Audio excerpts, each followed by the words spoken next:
In the heart of the Kikuyu highlands, where the hills kissed the skies and the sacred Mugumo tree stood as a witness to generations, two souls found love in a place where love was not always enough. Karanja was a simple man, a farmer, molded by the earth and raised by the whispers of the wind. Humble, hardworking, and known for his quiet strength. Wanjiru, the village elder's daughter, was the kind of beauty that made men lose sleep and mothers pray. But her heart belonged to Karanja, and his to her. They met in secret, shared dreams beneath the Mugumo tree, and swore to fight for each other, against the will of their fathers, against the crushing weight of tradition. But in every story, there is a storm, and theirs came in the shape of Muthoni, Wanjiru's own cousin. Jealous, cunning, with eyes that burned for Karanja. She fed lies to the elder, whispered doubts in Wanjiru's ears, and when the time was right, she struck. On the night they were to elope, the village gathered, not for a celebration of love, but for Wanjiru's wedding to another. A wealthy suitor from a neighboring clan, a man chosen not by her heart, but by her father's greed and Muthoni's betrayal. Karanja watched from the shadows as the woman he loved became another man's prize.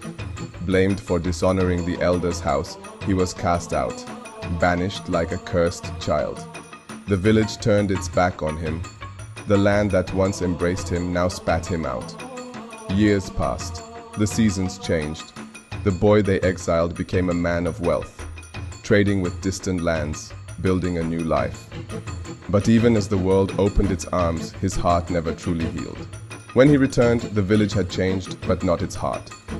The drought had left the earth dry, the people desperate.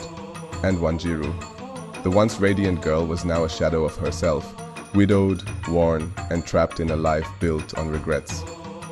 The truth, like buried bones, refused to stay hidden. Muthoni's treachery came to light.